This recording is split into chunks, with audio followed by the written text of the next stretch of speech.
It's Friday, December 22nd, 2023.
System that have been the last couple shows, so we'll see. Well, whatever, it will. The show will still come out. I mean, it just might take a lot of work, and I might have to just reinstall my entire system. But we won't worry about that yet, because in the present moment of recording, I don't know if it's going to happen or not. Therefore, we'll just keep doing what we usually do, which is to open up with our shill segment, where I tell you that you can go to patreon.com/Ozone Nightmare to support the show using the Patreon supporting platforms. Or you can go over to the second there. Well, I would you like to support the show? Oh, Moneypenny. Oh, I didn't know there was a Luga in that part of you. Okay, so the other place you can go is the show homepage, and you can use the blocks on the right side to do various things, such as clicking the one that has the PayPal logo to support using that. You can click on the little book with the bookmark, and that will take you to Lando's Amazon author page. You can click on the one that has a skull. That will take you to my artwork links. And there is also a YouTube link if you would like to. Our Baldur's Gate content is now up. Ooh, God. Really? Yes, the first, well, by now, the first two of our videos. Somebody actually said, because I must have said in that first one, yeah, I must have said something about whether we would stick with it or not, because I got a comment saying, "Oh no, you should stick with it," and I went, "Oh no, we played it all the way. we figured it out eventually. They're not all as catastrophically bad as these first two or three." So, because I think that first one is the one where I blew the whole room up, which is what I used for the intro, where I just exploded the room. That was one of the best parts. It was. Oh, it was. And I did, by the way, I couldn't remember until I pulled all the stuff off the PlayStation. Yeah. I did record our fail run on the Netherbrain where we lost and Karlak got turned into a squiddy. Oh, yeah. So, it was awful. Oh, yes. That was the worst. So that's there. That's I basically have that just in its entirety, that entire battle. It's about 40-something minutes. Just that I think I said, fighting the Netherbrain. We lost. And then the next one is fighting the Netherbrain. We won, So, yeah. So you will be able to see that. Spoiler, I guess, that we bombed one of the runs, since we bombed whatever. What? We bombed a bunch of runs. That's what happens. And I think some of them are in there. I think I kept some when they were entertaining. Yeah, the problem is that there's runs in that game where you're like an hour into the run and suddenly it occurs to you, oh, we can't win this. And there's other ones where you're like, you're half an hour in and you're like, oh, we're fucked, we're done. And then you're like, we'll stick with it. And then by some miraculous, chance, you pull through. Yeah. So it goes up both ways. There were a few where I know you can hear me saying, well, we're going to lose this one anyway, so who cares? And then we end up winning. So there are those. Not many of them, but there are. That's very funny. Those are up now. Yeah. Well, let's see what kind of commentary you get. I'm always curious because I don't watch gameplay, so I get kind of confused by the. But it's because I like to play games. So. Well, it's a rare case where we're playing a game that is still very, very high up in the zeitgeist of pop culture. There's still a lot of discussion. Normally, we come to games very late. Yes. Or we're playing games that nobody really cares about, like, Breakpoint. But this is a rare case where we started playing it a month after it came out, which we don't normally jump on most massively popular games early on. Normally we don't, but this one had the advantage of being out for a month. while. Yeah, right. And that's why we did it. So rare case. Oh well, I have an interesting question for those who listen. I'd be curious if there would be any listeners who would be interested in reading early material of mine and giving me their review. Oh, I guarantee I can think of 2 people immediately. Because I'm about... What am I, about 200 pages? I think I'm about 200 pages. Maybe 180 into my my next book. And I'm at that point now where I'm happy with it, but that's always dangerous. You know when you're really happy with something and you're like, you know what? That could be bad. So I thought I might, because you read the first part of it and you said that you almost forgot I was writing it because the action kind of took over so quickly. So we'll see. Yes. But yes, if anyone is interested to basically read early material, and give me their I'm not looking for copy editing or anything like that. I'm looking for somebody to just read it and give me a sense of, their sense of the narrative, their sense of, things that they see as, their general book review. I'll go with that, on unfinished work. So if anyone's interested, I guess email Joe and he'll pass you along to me. Right? Yes, send a self-addressed stamped envelope to the following P.O. Box address within the next 2 years. God. Thank you. Yeah, next 2. Let's see the snail's pace that I'm functioning. So I have something that popped up that I want to talk about because it depressed the fuck out of me. I have some reviews that are not depressing, but I started doing my did I mention this in the podcast? Yeah, I think I mentioned in the last podcast. I basically life has gotten somewhat back to a normal pace for me, and I'm back to listening to college courses while I work out, which gets my brain going like crazy. And now that college courses are back in my listening repertoire, I listen to them a lot more. It's very funny how that works. Like if I don't work out with college courses, I don't think to listen to them at other times in my day. Whereas if I do listen to them while I work out, all of a sudden I'll be like in the car and be like, I should throw out a college course. So I'm in the kind of the finale. I don't want to call it the finale because that's ominous, but I'm in the finale of American history. I've just gotten past Vietnam, right? So we're kind of in the more modern. But the guy who does this particular course is done by 2 different people. And the guy who does the second half of the course, he does this thing where he kind of he has lectures where he does like these long, he kind of gives you like a long bit of history where he gives you this idea of what was going on into a certain time period. And then he goes back and he has specific lectures about, like little things in there, so like at one point he breezed over Vietnam and I was like, that's it. And then there was a whole course about Vietnam. So, but in there he talks about the women's equality movement going back to like, the 50s and the, up to now, right? How women have kind of gone for equality. And,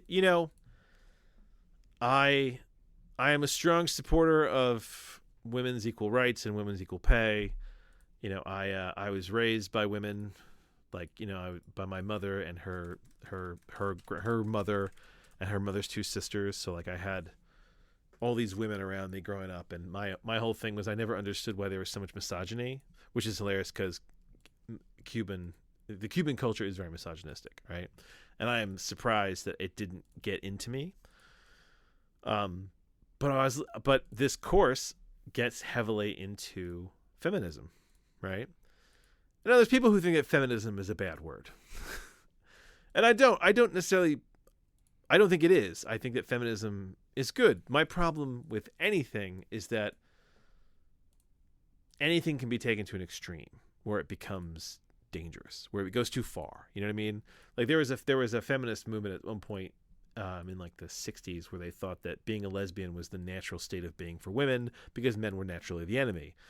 I was telling my wife about this, and she goes, "So what's the end goal of feminism? The end of the species?" And I was like, I don't think they got that far with it. But in there, I learned about this theory. Now, the worst part of this is that I can't remember the name of the woman who came up with the theory, because I learned about it like a couple days ago, and then I've done like 3 courses since.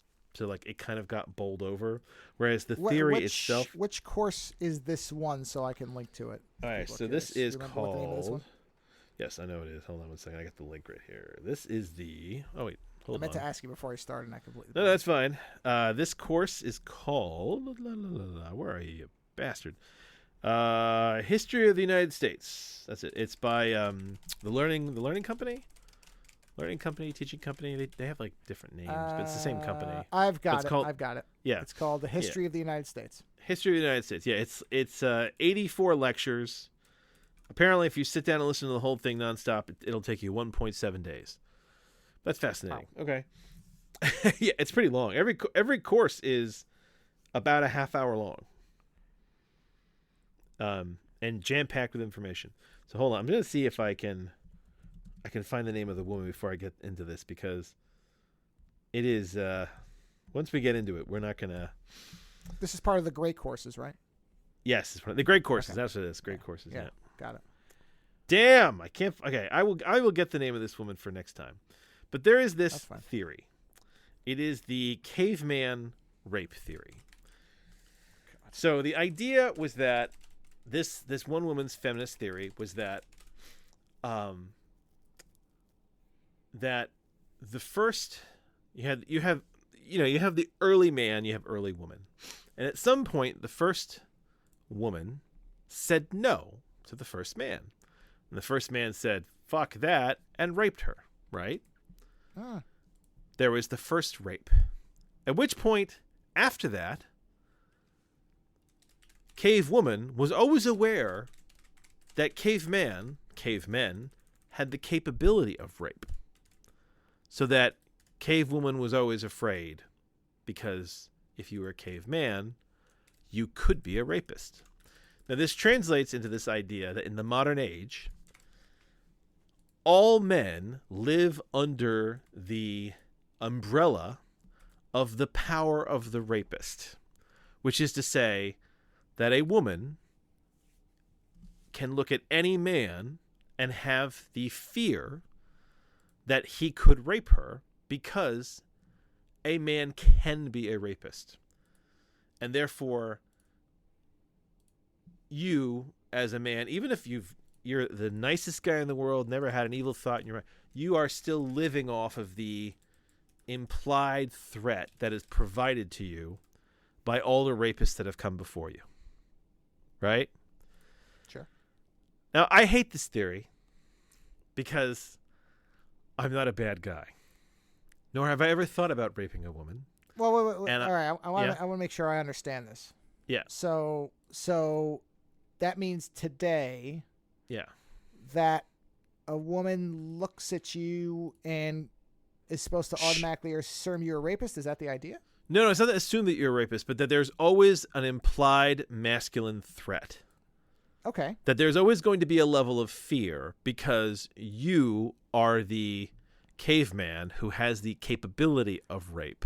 Okay. And your type, your species has raped so many times before. Therefore, there's always that you basically live with the implied threat because you are male, right? So basically, men have a default capability.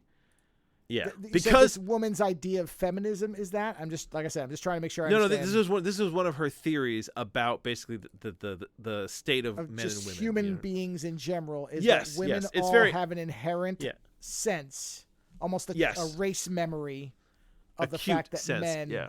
Okay. That there is a danger, right? Okay. Yeah. Now I hate this because, like I said, I am not a bad guy, nor have I ever thought about that, and but the thing that sucks about it is that It doesn't matter if you're a good guy. You can't escape it.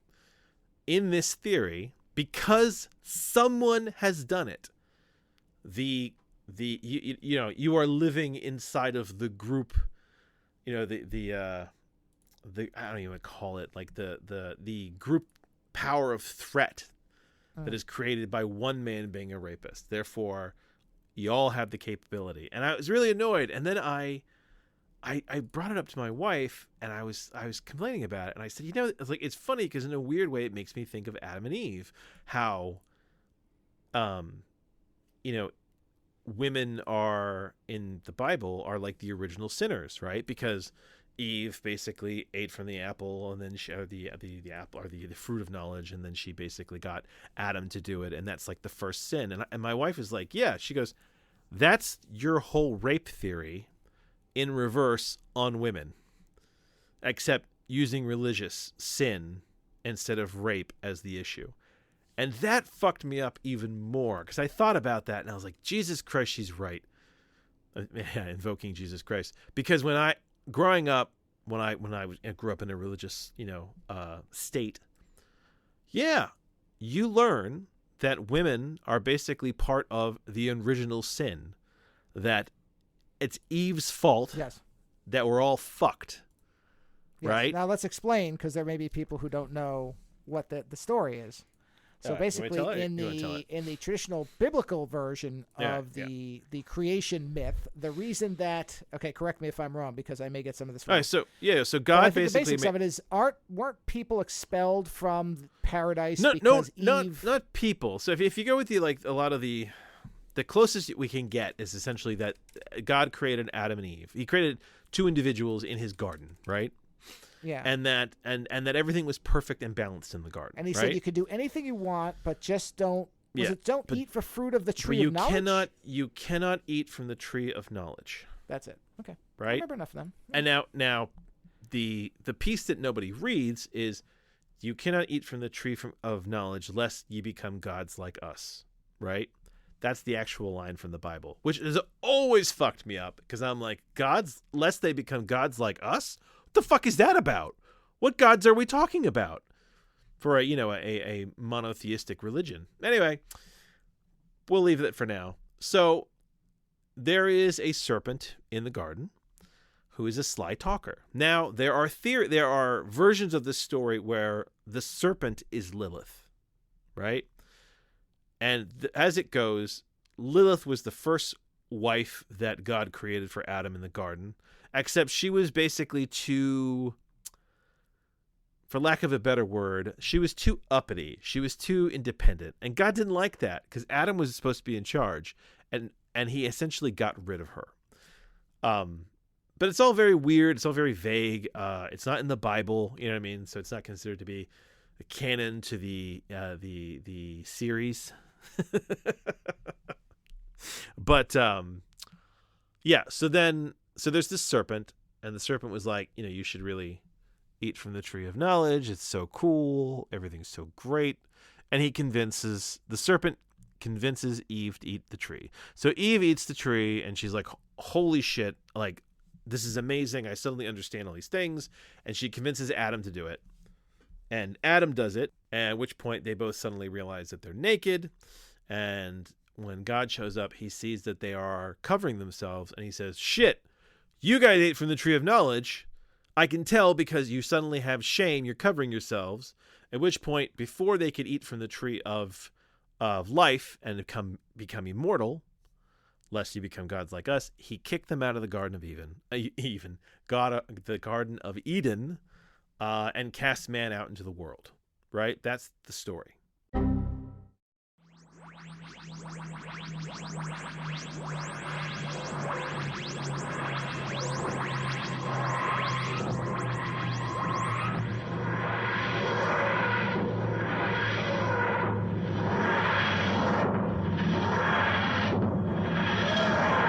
Okay, so let's explain what's happened in the last 42 minutes or so, whatever. I don't actually remember how long it's been. Now, oh man, you sound so weird weird now. Yeah. This is great. Yeah, this is a weird show. So something has happened that I have finally been able to verify is Skype. Skype has shit the bed. And it started destroying the audio on my end to the point where Lando just dropped out entirely. And I was convinced that it was the Mac. I really was. I was telling him, I'm like, no, this is my Mac. This system has fucked me somehow. And I was actually pulling backups in the background as I was like restarting things because I'm like, okay, I'm going to wipe this system tomorrow because I can't have it not work. And then, did I have the idea for FaceTime or did you? One of us had the idea. Well, You had the idea for FaceTime. Well, I thought, well, there's one way to verify. I had the stupid idea to run Skype. Well, at the same time. Well, because we ran into a second problem, which I'm going to try to iron out, but whatever. So essentially, we need to find an alternative to Skype. Skype is no longer viable because this cannot be the permanent solution, what we're doing now. So what we are doing now, as just a matter of information, is we are running both FaceTime and Skype simultaneously. We're on 2 calls. We have Skype on mute because... No, nothing's on mute. Well, yeah, you're right, because the recording unmuted. Yeah, nothing's on mute because some certain audio comes through on FaceTime and certain audio comes through... The sound effects. The sound effects is the sticking point. Everything on FaceTime was golden, except Lando could not hear the sound effects. And what's really crazy is that Joe sounds like a transformer. And so does Lando because we're both getting double audio. But we're getting like double like metallic audio. So literally, it sounds like Joey's like. Yeah, it's like somebody's It's like I'm talking on a pipe that's reflecting against another pipe. So we're gonna see how this goes. I think this will be stable because we haven't had any chop the whole time. So it would be very weird to have it suddenly come up because I think my suspicion is that FaceTime is dominating in terms of the system, Skype. This is the most broke ass I think we have ever been at. Yeah, but the nice part is, but we're gonna get it done. Not only that, but if I can just figure out why you can't hear the sound clips, then we'll be fine with FaceTime because it's free and we can use it. And actually, it was fine. But you know what? I just discovered something very cool. I actually don't look that bad on FaceTime. No, your video was very nice. Yeah. Between my weird lights and all the weird art around my head, I actually have kind of an entertaining environment. Well, if we were ever going to do video, I would just use my blue screen, and then I would have a fantastic background because I know how to do that.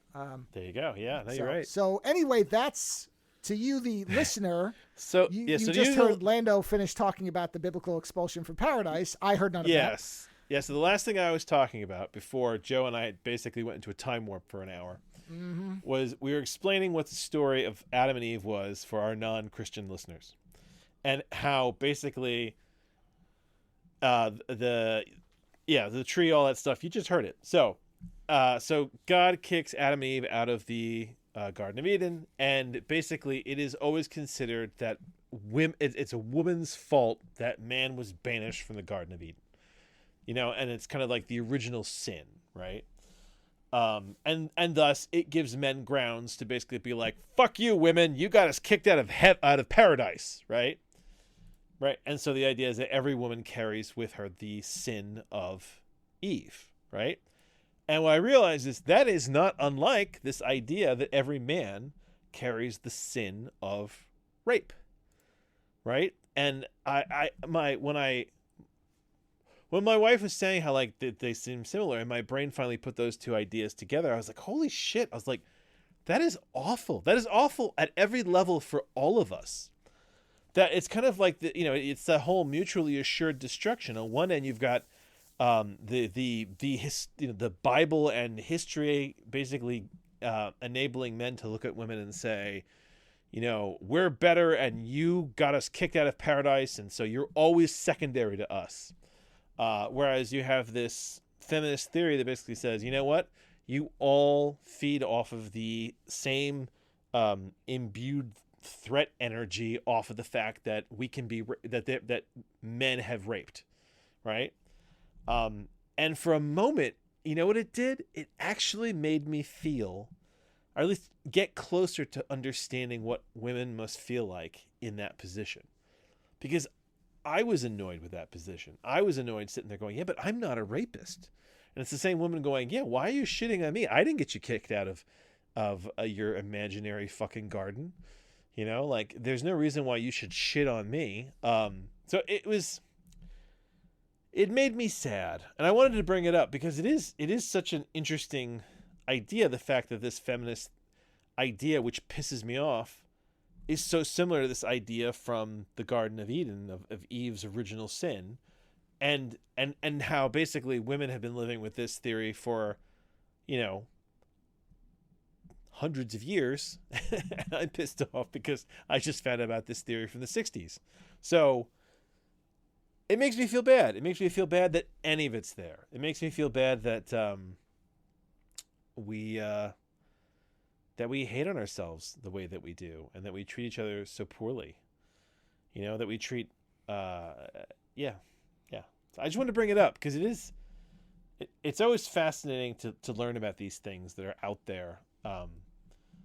And right before the show, I was talking to Joe about something else, and I said, now I know more. Now what do I do with this? And that's the thing. It's like, now I know more. Now what do I do with this? And it's like, well, I try not to be a bad person, and I try to treat women equally, and I try to lead through example.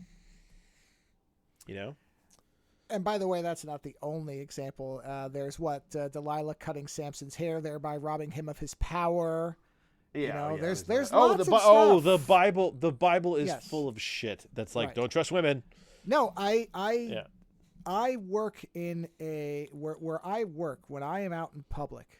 I am not kidding you. If there is a lone woman walking in the same place I am, I very distinctly will not look anywhere near her. I will look off, and I will walk as far over on the side of whatever sidewalk or area I can, without it being, me falling through like tumbleweed or anything like that, because because that looks suspicious. Because that would look weirder.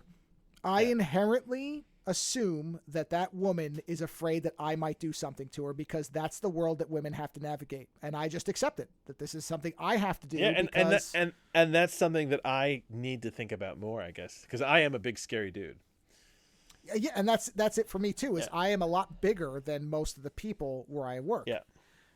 And even if I am not as jacked as you are, as far as the it's not just the jacked. It's the whole fully tattooed, huge beard. Like, even if I wasn't jacked, like, those are alarm bells. You know what I mean? And I've been told I walk around like I want to beat the shit out of somebody all the time, which is probably true. That is my default kind of stance.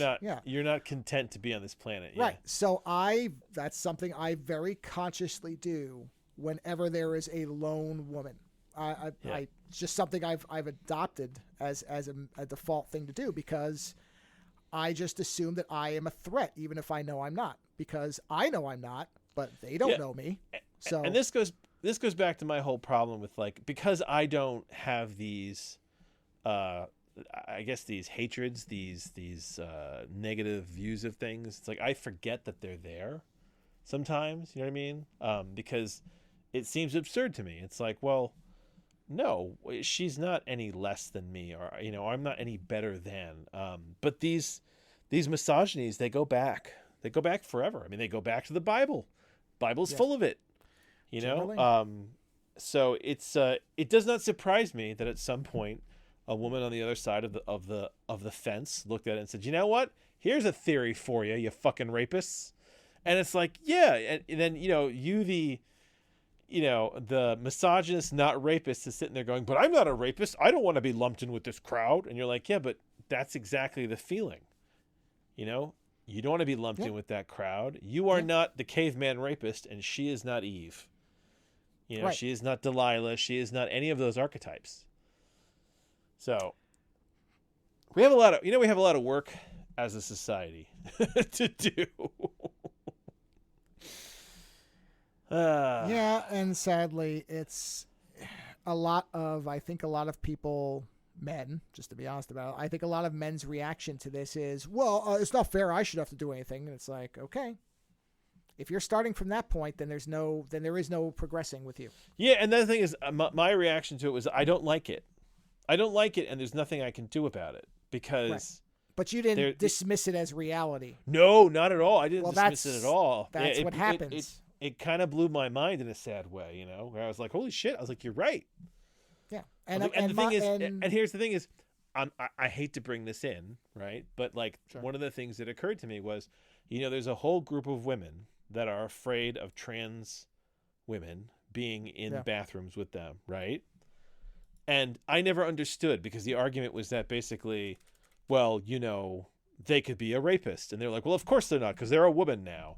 But if you have that vision of all men, basically any person with a penis is under the umbrella of the implied rapist. Right?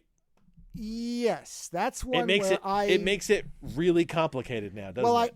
Okay. It does, and it does only in the same way that so many things are complicated, which is if any of those women, all right, okay, I won't say if any, I would suspect that if those women knew trans women, they would not have that fear, and the reason is no, and listen, but here's the counter, right? Because I already talked to a woman about this. Yeah. Here's the counter. They know me. I'm a good guy. I'm not a bad guy. But the implied threat still exists because I have the apparatus for it. Right, but there is a difference between. Oh, absolutely, yeah. The thing that many people don't perhaps comprehend about most, if not all, trans individuals, can't say all because of course you never know. Yep. But most are just concerned with trying to live life without being harassed and targeted and everything else. They're never going to make it past that. Absolutely. And that's what I mean about if these women knew trans women and understood what they were going through. I agree with you 100%. They won't look at that person the same as you, even if the equipment is the same. That's what I'm getting at, is there is a difference there. And that I know, but you're asking, so you're basically asking somebody. No. I understand where it comes from. Yeah, okay. I'm not saying so you see it. So you see the conundrum, right? You see the problem. Yes. Yeah. Whereas, because somebody said, because a while back I read a line that basically said that feminism stands in the way of trans rights, right? And I didn't understand it. I was reading an article about a musician a female musician who basically was very unhappy with trans rights because she was like, well, this is men dressing up. That was her line, right? And she was very pissed off about it, and she was a feminist. And in there was this line about how feminism stands in the way of trans rights. And I didn't understand it. Like, because, I'm not a woman. I'm not a trans woman. Like, I'm outside of this situation, so I'm trying to understand it from outside the house. You know what I mean? But after hearing this weird caveman rape idea, this mindset, I was like, oh, you know what? I kind of understand now what the argument is. I'm not saying I agree with it. I'm just saying that it gives me a greater sense of understanding why these two groups would have issues with each other. Do you know what I mean? I understand the default position.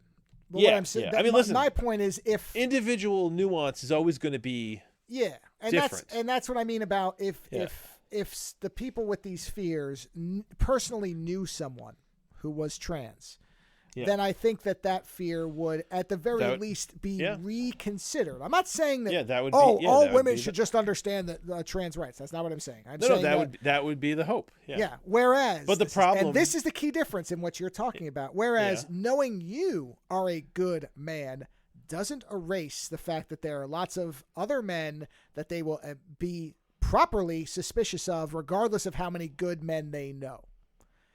You know what I mean? Whereas understanding where the majority, again, can't say everybody. Yes, but I hate to be the devil's advocate on this. Go ahead. But somebody who has this fear will say, what is the difference between a trans woman and a man in a dress?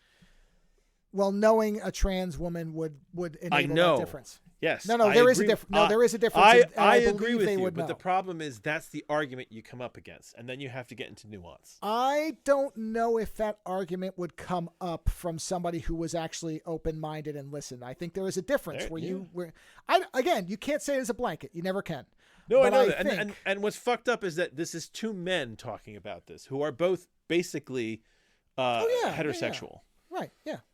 So it's like this is a. But importantly, both men who know trans people. Well, yeah, and trying to understand the dynamic and the issues here, and the fact that it's. I'm not. By the way, just to be very Yeah. clear, because I don't want anybody to misunderstand, that is not me saying that if a woman with a legitimate fear meets a trans woman, that suddenly a fear of men and should disappear. Suspicion is suddenly going to evaporate. That's not what I'm saying. Yeah, and I'm not. And of course, I am not saying that I side with this feminist theory. I'm saying that I understand the fear, and I understand how when you have these two groups, that there can be a problem. But what I have read and what I have heard people say within the trans community about the problem with exactly what you said about, oh, it's a man dressed up as a woman, is that is a fundamental misunderstanding of what being a trans woman is. Because it now, not to say that that has never happened in the history of everything, because anytime you say that, of course, there's going to be an example. But that's what I mean about the difference between. I think that it is so tough. Well, you were correct when you said the problem is nuance, which is not something most people want to grapple with. Nuance is not the human species' strong suit. Correct. So that is the real issue in that. So and listen, and I said earlier that any ism that's taken to an extreme can be dangerous, right? So feminism taken to an extreme can be dangerous, right? But like I said, we are two heterosexual men discussing this, which is exactly the problem. Well, yeah, and just to be honest about but trying to understand the problem, and I think that's the key thing here, is like, I don't know what to do with it, but I'm trying to understand it. Well, and I think the idea that the form of feminism that says that all men are villains, well, that's not true either. It's not. Not all men are evil. They aren't. However, there is a large body of evidence. But we live under the blanket of what evil men are capable of. That's the thing, is when you actually look at statistics and facts and figures and what actually happens, it does become clear that the burden of proof of not being a scumbag is more heavily weighted on men. And listen, I'll tell you, even the more fucked up part is you're more likely to be killed, raped, and harmed by a male that you already have in your life. Sure, yeah. So if anything, it's your poor decision making. But I've actually as to your partner. I have actually heard people say, "Well, men can be raped too," and my response to that is always, yes. Okay. And you know what? That argument was made today, and I agree. It is harder. Well, but it can happen. It doesn't even have to do with how much more different. Forget all that. Yes, that's absolutely true. Yeah. But I'll tell you what, anybody who says that, my response to them is always, okay. Okay. No, hold on. So you're talking about men being raped by women.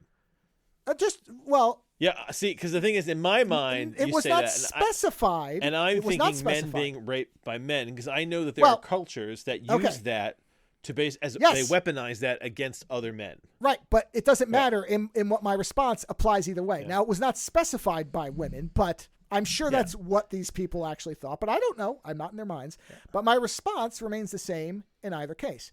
Pick any 5 states, any 5 cities, any 5 police departments, get their stats for the last 10 years on rape, and see what the gender of the people committing them are. And let's talk about who's actually under threat. Whether it's men on men or men on women, guess who the aggressor is likely to be in gender. Yeah, that's it. Yeah, and the whole thing I said about your poor decision skills. There's women, let me rephrase. There's people. Let's just put it there. There's people who stay in relationships that are not healthy and not safe for them long past the point they should be. Oh, of course. Who don't get out when they should. Who stay with abusive, sometimes and by alcoholic. The way, Look into why that often happens, because those women can't work because they've been under the thumb of somebody and they've been made not to work. Yeah. They have no ability to support themselves. There's lots of reasons that aren't just, she's a dummy. No. It's there. I know it is complicated. There's a lot to it, but it still leads back to the fact that person is one of the bigger dangers in your life. You need to get out, right? So. Anyway, yes, man, I feel like we've been talking about this for like ever, but it's because we took like an hour long intermission. We've been talking about audio settings for about an hour. So yeah, and like I said, this was a weird feminism theory that popped up in this college course. They talked about it in the course itself for about 10 minutes. Whereas like it's been on my mind since, and I've since learned all about the Nixon administration and Vietnam and Watergate and all this shit. But that caveman rape theory, it just like bounced around the top of my head because I was like, oh God, that's awful. And I think sometimes learning about different people is all about how the information can be put into a narrative that makes you understand. Where you sit there and go, oh, I get it now. Like, and that's the thing is I understand that fear now. I get it. I understand why when a woman walks down the street, like you said, every man can be a threat. Every man that you don't know can be a threat. And in some cases, the man that you do know is a threat, I mean, you saw that whole thing in Florida with the was it Mothers of Liberty or some shit like that? Oh, Yeah, where she's like part of the school board and her husband is like I think he's the head of the Republican something. I can't remember what it is now, but like they got in trouble because they were having this threesome relationship with this woman. And then apparently they were supposed to have a threesome and the wife backed out. And then the husband was like, no, we're still doing this. And the other one was like, no, we're not. And then apparently he assaulted her. And it's like, yeah, it's fucked up. And I said to my wife, I was like, I thought it was a one-time thing. But when I found that this was something they like regularly got up to, and then this time she said no, and he was like, no, you're going to do this. I was like, that's more fucked up to me because it's like, because you know her. You've known her for a while. You've had relations with her. I was like, and it's like you completely disrespected the fact that she said no. And it's like, it makes it worse. And yes, now they're, the school board is trying to get this woman off the board now because they're looking at her going, wait a minute, like, you say all this like family values stuff, and then you guys have been doing this on the side, which isn't that just the way it always is with politicians of every kind? Where like they always say one thing and then really behind closed doors, they're snorting coke and drinking and fucking around and just being, usually pretty awful human beings. Well, it's certainly often the case. Yes. Yeah, because I know that. Oh, is it when actually going back to the courses when they were talking about Watergate? One of the things that really bothered people was apparently when they listened to the Watergate tapes was how foul-mouthed Nixon and his people were. Apparently, if you listen to those tapes, they curse horrible. A lot. They're like racist, misogynistic assholes. Oh yes. And at that point, people weren't used to the fact that because they're used to the president on TV being very stately, sure. Yeah. So, my fellow Americans, I come to you as a noble and and meanwhile they get these tapes where are like, oh, that motherfucker can go get fucked, that piece of shit. They're like, whoa, that's the yeah. So wait a minute, no, I didn't elect a dirty, foul-mouthed pig. Yes, you did. And you have a lot of times. What is that? Our 40-minute intro now? I don't even know because the show's all bisected right now. Yeah, it's probably about now. All right, so I'm gonna switch off this weird, heavy, intense, sad shit, and move on to some hopefully less minefieldy topics. You know when you were talking about something that is a minefield, and you're sitting there going, I really hope that people don't misunderstand what I'm trying to say. I'm just exploring an idea. I'm not taking a position. And you're like tiptoeing. You're tiptoeing through a minefield. That's why I have become very. If you listen to these shows, especially over the last 5 or 6 years, you'll hear me say things like, "Just to be clear," and I'm not saying all, but most, or not everybody. I try to. It's hard to discuss ideas and to really like. No, you know what? It is. Okay, no, it's not. No, it's not. The problem is, it's not actually difficult. Rational people who actually understand what the importance of nuance and discourse and actually engaging with why you think of something a certain way and whether it's a valid or invalid argument. Those people are not difficult to argue with. They're not. The problem is the people who just want to adhere to what they think and cannot have any latitude. And I don't think that's most of the people who listen to this show. But I know, but then you get overheard saying something, or someone hears something, and they like you said, they've already got their idea made up, and they go, or I can't believe you said that. And you're like, that's not what I said. To be fair about it, let's say somebody did stumble across our show within the last 5 episodes. Yeah. If you don't know how, as you said, you're a good guy, so you can't comprehend certain things.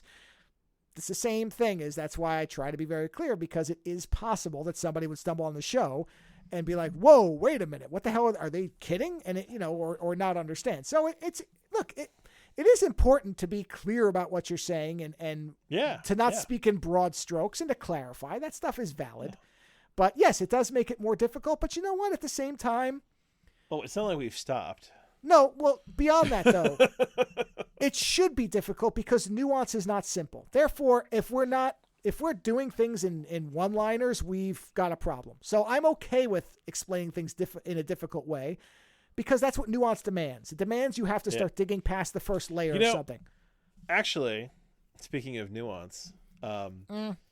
Netflix just put out a new World War II series where they used a lot of footage from taken by soldiers on the ground level, right? That I guess was not easily usable before, but now they've kind of cleaned it up. Enhanced it or whatever. I think but I'm fine with that in this instance because it was very grainy. And the idea was they take this footage and they use it as a visual for the narration of various individuals about World War II, but from a different point of view. And one of the things I really liked about it was I got something that I never gotten before out of this documentary. I got the point of view of Germans and Polish men and Russians. Every time I get a documentary, most of the point of view are from Americans and Brits, right? Whereas in this situation, they have Germans talking about their time in the, being Nazis, essentially, like being part of the Nazi regime and what they were thinking at the time. And like, it's frightening and yet very fascinating because you're sitting there going, okay, that makes sense. No, that makes sense. But like, I understand now this mindset that you people had where suddenly it's like, they thought they were the good guys. They thought they were awesome. They thought they were, doing, and that's that whole thing is that sometimes people like, cause you look at stuff from the outside, you look at the Nazis and you're like, those guys were monsters. It's like, they just walked around being monstrous. It's like, no, they didn't think they were monstrous at all. They thought they were fucking awesome. Right. I mean, the German population didn't believe the concentration camps, which is a funny line because you kind of sit there and go, all these people were disappearing. I don't think you wanted to know what they were doing with them. But the idea that they actually give voice to what other people were thinking and doing along with the win. So, it's like understanding the losing side and the winning side, the good guys and what you perceive as the bad guys to get a greater view of the overall situation. Because you learn nothing from the winners alone. And so far, so many documentaries are about the winners. The winners and their winning. And it's like, no, I need to know more because the fact that Nazi Germany happened is terrible. And especially living in the age we are, where fucking people are throwing around all kinds of weird Nazi commentary, it's important to learn it, to see it.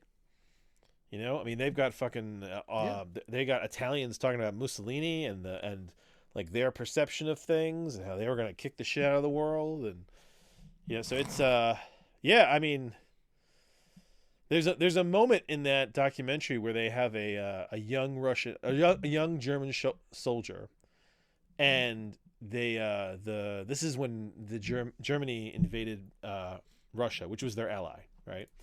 And they have all these POWs, these prisoners they've gotten together, and they've realized they can't carry them. So they say to this, because they're running out of provisions and winter's coming in, and they have this one German soldier, and they say, hey, take these guys out. Hey, take this guy out into the woods and blow their brains out because we can't handle them anymore. And this German soldier, and this German, the actual guy is narrating what happened, and he talks about how he took this guy out into the woods, and he brought him out to a secluded place, and he was supposed to kill him, and he couldn't do it. And he basically said to the guy, he's like, I'm not this kind of killer. He's like, because in his mind, this was murder. This wasn't combat. Yeah, this isn't murder. Yeah, this is not battle. Yeah. This is execution. And he told him to run. Right? He's like, I just told him to run. He's like, and then it basically follows up. He's like, this was one example of me being unable to do this. He's like, but there's many other people who were easily doing this.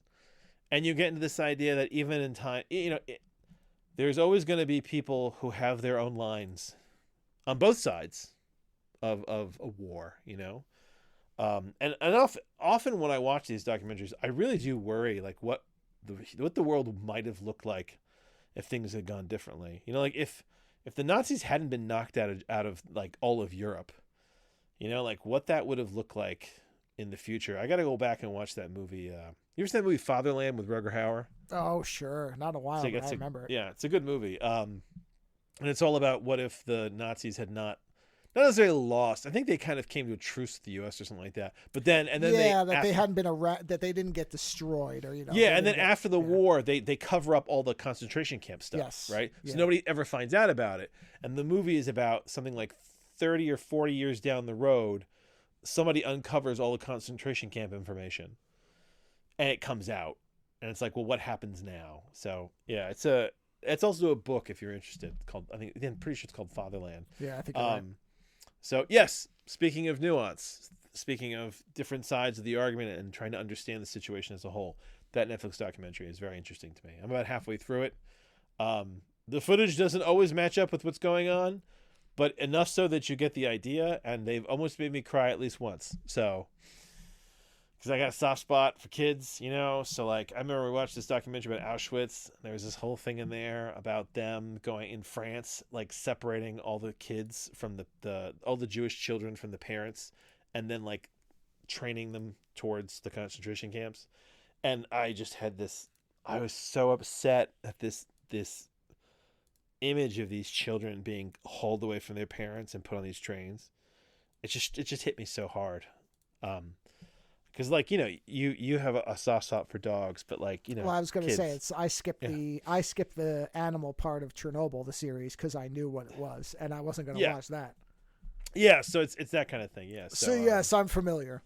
Yeah, so in this series now, there's actually a clip where there's a Nazi soldier, and he's like trying to separate a 2-year-old from her mother, and he's like shooing the kid away, and the kid's trying to get to its mom, and I was just like, oh my God. I was like, go off of this clip. I was like, I cannot survive this because I'm such a wimp with that stuff. So anyway, yes, if you're like me and you find World War II interesting, that documentary is it's still got things in it that are new that you'll see different. But now I'm desperately trying to get these goddamn graphic novels.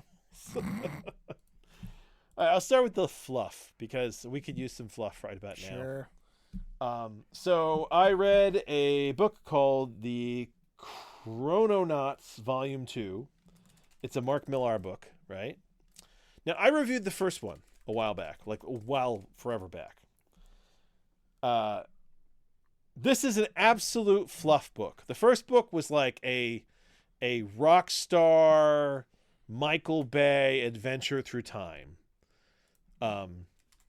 The main characters are basically like a scientist and a like test pilot, and they create this time machine in the first book that causes them to get lost in the history, but they do all kinds of insane shit and finally make their way back to the future, right? This book is exactly like this, except this time they go to the future, and the only reason I'm even reviewing it is because the future thing is kind of fascinating. So essentially, in the first book, I remember they said at some point that they tried to go to the future and it didn't work. And they couldn't figure out why, so they went to the past. So in this book, they've been trying to go to the future and they keep hitting a wall with their machinery. And they eventually discover that what it is that there's the guy who is essentially the main scientist's mentor already went into the future. And when he went into the future, he realized that they needed to keep track of the timeline to make sure that the present was on the best track. So whenever something would start to crop up in their future present, they would send people back in time to change things, which would then retroactively change what was going on. And only the people who were at the kind of the apex of it in this association would remember it, right? That's a really neat idea, right? Now, if you're looking for something deep, you're not going to get it because this is a Mark Millar book. This is give me a cool thought experiment and I'll turn it into a race car. That's what he always does. And I have a time and place for this mood of book, right? This is like a popcorn action movie, right? But it starts with a neat idea. And this neat idea is you have this group that goes back through time doing all this stuff. And at one point, they invent video games at one point in an effort to distract, some sort of calamitous event. And the guy's one of the main characters is like, wait, Pong? I remember Pong. And he's like, yeah, he goes, I created that. He's like, I created Pong to stop people from basically having like a cultural uprising that would change the past. He's like, but you'll remember Pong. He's like, because you existed in that time. Like, everything is retroactively being changed. But of course, when you get to a utopia, what happens, right? What has to happen when you discover a utopia? There has to be a downside. There has to be. Well, yes, there has to be a catch to it somewhere. There has to be a catch. And that's exactly what happens, which is that our two main characters are super happy in the future and they bring their families into the future and they're very happy and everything's kind of working out. And then essentially the doctor and his main assistant, the guy who runs everything, keeps saying, well, don't worry, at some point we're going to bring the two main guys in on the full deal. We need to know that they can handle this first. So at one point they have a situation where there is this like neo-Nazi cultural fascist fucko movement that will eventually create a war in the future that'll destroy the world, right? And they keep trying to change it and they keep trying to stop it from happening and they keep changing little things to kind of shift people away from this mindset and all this stuff. And it finally gets to a point where the doctor says, we can't do this anymore. We've tracked it back to the source, which is this like 13-year-old girl who starts writing all these, fascist Nazi blogs. And as she gets older, it just gets worse and worse and worse. And it's the Hitler thing, right? That's essentially what it comes back to. It's the Hitler moment where can you go back and kill Hitler as a child, right? And our two main characters are like, no, you can't go back and kill Hitler as a child. At which point, what I do like is the doctor's like, okay, you guys are on board with it. That's cool. And he kills them both, and that's it. He walks away. Now, what would have been neat if that was the end of the book? Because a book that takes... you know what? I would expect that from a Mark Millar book. Because he does take that brutal kind of angle. But the problem is, it's the future. And in the future, they can repair all kinds of things. They can basically bring you back from the dead. So they're supposed to dispose of the bodies, but the test pilot character was banging one of the lower assistants, and when the lower assistant sees that they've been shot, she immediately brings him to the hospital. The scientist character's wife is now working as a doctor in the future. She brings them back from the dead. She says, what the fuck just happened?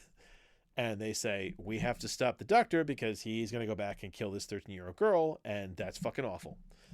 And what then proceeds is a Michael Bay time travel spectacle where the main scientist guy goes to stop the doctor, and the doctor keeps pulling future versions of himself to basically have like a brawl.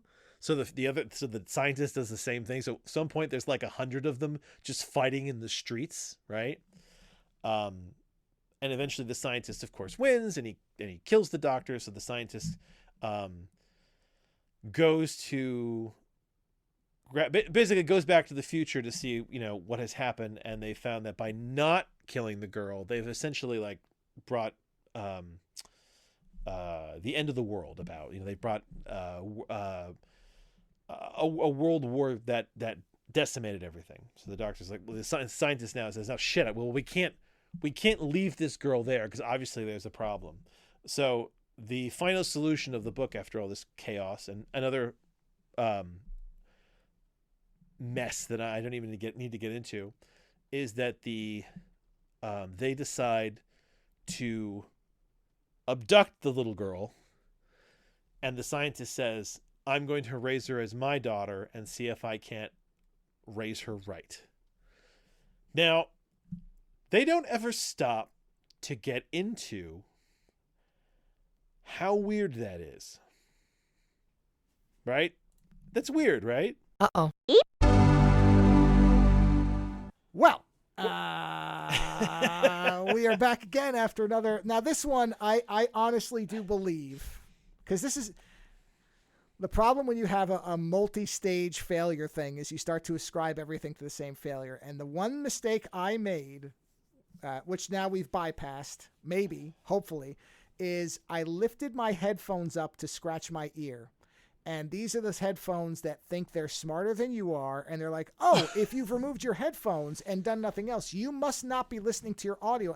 I have had this problem happen on other computers with Sony headphones. That's the reason I'm familiar. If we were NASA, we would have killed so many astronauts by now. Yes. But like I said, I have had this exact thing happen with Sony headphones on completely autonomous systems. So I don't believe this is the same problem as everything else. But so Joe wants to soldier through and keep going to Mount Doom. So we're going to keep going. If it crashes again, you will suddenly hear Lando going, "Fuck you," and then it'll cut to me going, "And that's the show." So then you'll know. No, because I don't. I laugh. That's what I do. Well, that's what I mean. So that's what I'm saying. Okay, so... But I'm going to pose the question to you because now I have you here. And I posed it when you weren't here. But now you are here. So, yes.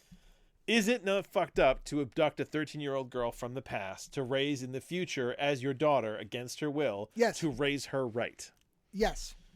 This is very similar, by the way. My wife and I are just finishing Fringe. And this is a central question in Fringe where, spoiler alert, I guess, the main character whose son died in his universe went to a different universe and abducted his own son he saved him and abducted him. That's the thing. He never brought him back. And in doing so, he potentially had destroyed two universes. So this is exactly the kind of thing that Fringe is going through right now, where it's like, okay, what is the morality of child abduction, even if it's for good reasons? But this is a Mark Millar book, so they just gloss over it, and he's a fucking hero, and the kid appears to be happy. So it's very fucked up. And that's really, to end it, that's what you have to accept. When you read a Mark Millar book, it is like a Michael Bay movie. It is fast-paced action. The only thing is I do like that Mike Millar likes to start with interesting concepts and then just kind of run mad with them, right? That is this book. It's got lots of plot holes. It's got lots of weirdness, but it's a fun read. It's a fun read once. Because once you read it once, you look at it and go, okay, wait a minute. What about A, B, C, D, E, F? And you're like, that's fine, because I didn't notice them until after the fact. So, except for the thing where he takes the girl. I'm like, that just doesn't work. So, yes, that's my Chrononauts Volume 2. I'm amazed they made a second one. The first one was like such a one-shot. I was like, oh, God. It's like, why would they make another one? So anyway, I wanted to review that though, because if you're looking for essentially like the mindless action movie of comics, Chrononauts Volume 2. Actually, just read Chrononauts Volume 1 and 2. They work really well together, and they are a fun read. They're just, it's taking really heavy, like, mathematical time theory and then just turning it into a Michael Bay Transformers movie. That's really the best way to describe it, but in a fun way. You know what? I'm going to jump in with a suggestion. Yeah. Because you're to be transparent to everybody, Lando, before we started recording again, suggested scrapping because this thing might wreck again. Oh, I did, yeah. Now, you had another graphic novel review. I had 2 movie reviews. However, I'm going to make a suggestion. Yes. Let's save your second graphic novel and my first movie review for the next show, and I'll tell you why. To? Because my second movie review is directly about the ethics of time travel. So there is a nice natural. Yes, it is. It's a natural segue. So just in case, since we seem to have squeezed, I agree with you. The only reason this sucks. Yeah. I busted my ass today to read this other book, so I'd be ready with the review. Well, you'll still have it. Nope. We'll just. Oh no, I know. It's one. Just funny that I was trying so hard to get it done before we recorded. Well, and obviously, but that's fine because honestly, it is such a good book. I would want more stable time to review it. Yeah. So yeah, I'm gonna go ahead and skip on. So fine, well, I'll just give you my Michael Bay comic review. Okay, perfect. Let me just. I'm just making sure that I have. Okay, the output is set correctly. Just because I had to switch one thing. Okay, Man, so this is like running the Millennium Falcon off like a car battery. Yeah, it probably is. I have already titled the episode "Audio Hijinks," which I think is probably the nicest way to say it. But yeah, let's jump straight to my second movie review, and I'll just skip right over the first one. We can do them in the next one. So, the movie review I have clips for, as I said, does directly tie into your question about the morality of altering time. Now, this is a movie from this year, which I knew nothing about, had heard nothing about, did not nowhere on the radar. I don't think I ever even heard the name. And then it happened to come up in the second 2023 movie roundup that Red Letter Media did. They did a 2-parter for this year where they just kind of blow through movies quickly, talking about movies and shows they like, dislike, whatever. And one of the movies that one of the hosts talked about is a movie called Aporia. That's Aporia from this year. And he described it, and he was talking about the basic synopsis. And the idea is that there was a couple of guys invent what they wanted to be a time machine until they realized they can't invent a time machine. But what they managed to invent instead is a time-traveling particle gun. And what I mean by that is they figured out that their machine could send a small particle of energy to a specific time and place. And when it appeared there, it would burst, meaning if you targeted somebody's head with it, you could kill them. And so the movie starts out. You don't know any of this right away, but the trailer and all this stuff kind of indicates it. And when I heard that idea, I went, "Oh, that's interesting. This sounds like Primer. This sounds like, oh, okay," because the way he was talking about it, which is like one of the greatest low budget, awesome grounded time travel stories, right? And so now, as a quick summary up front, it is in between something like Primer and something like, I don't know, pick any blockbuster time travel movie where you hop around. It's in between because it's definitely not as, because Primer is pretty logically foolproof. People have worked out that time travel, and as far as I understand it, it's pretty tight. Like they did it in a way that holds up under scrutiny. This movie, I think you could find some holes in, but it's not really about the time travel. It's about the morality. It's about the ethics. It's about the decisions and the impacts of what you do. But it's also not as flimsy-whimsy as something like, let's say, Doctor Who as a big budget example.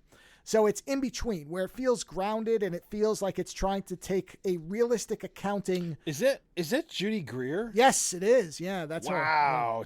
And this is like a serious movie. It is. Yes, it's drama. Wow, it's so weird to see her. I'm so used to her being like in absurdist comedies. Yeah, no. This is a very straightforward. She's very good in it. I mean, everybody's very good in it. It's really basically 4 characters is the whole movie.